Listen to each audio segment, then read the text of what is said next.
The law of attraction is called a law to make it sound inevitable, scientific, unquestionable, but it isn't a law. A law describes something that happens whether you believe in it or not. Gravity works on skeptics and believers the same way. Attraction does not. If the law of attraction were real, it would produce consistent, repeatable results across people, cultures, and nervous system states. But it doesn't. What it produces instead are clusters of anecdotes,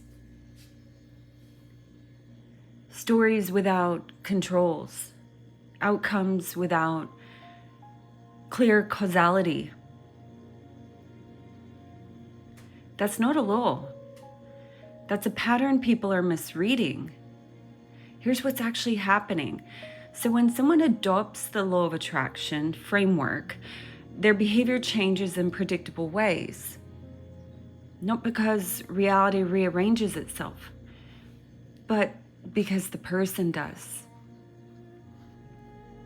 They start scanning for confirmation, patterns. They interpret neutral events as signs. They persist longer in some areas and disengage in others. Now, this creates the feedback loop. Action produces feedback. So feedback reinforces belief. Belief then alters future action.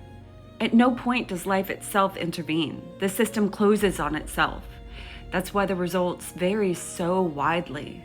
I mean, we'd all be lottery winners. Some people become more confident and decisive.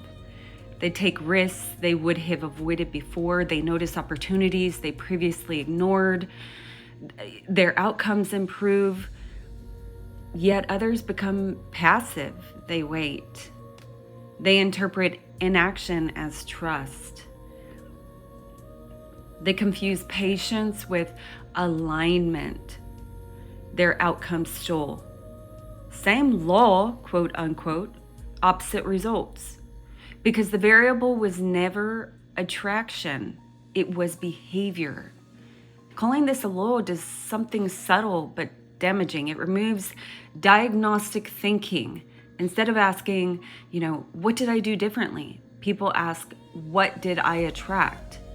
Instead of adjusting strategy, they adjust their belief systems, and their loopings of techniques, protocols, rituals. Instead of correcting behavior, they correct, quote unquote, vibration. Now, when results don't show up, there's only one place left to point that finger, and that would be inward. Quote unquote, spiritually. I wasn't aligned enough. I doubted. I sabotaged it. That's not empowerment. That's internalized blame wrapped in spiritual language. I should know. I did it all myself as well.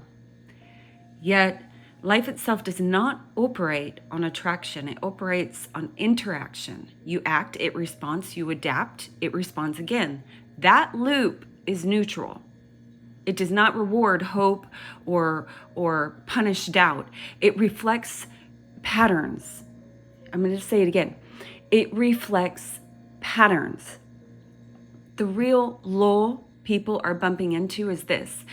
Your repeated behavior under similar conditions produces similar outcomes. That's it. When the nervous system is regulated, perception improves. And when perception improves, choices improve. When choices improve, probability exposure changes.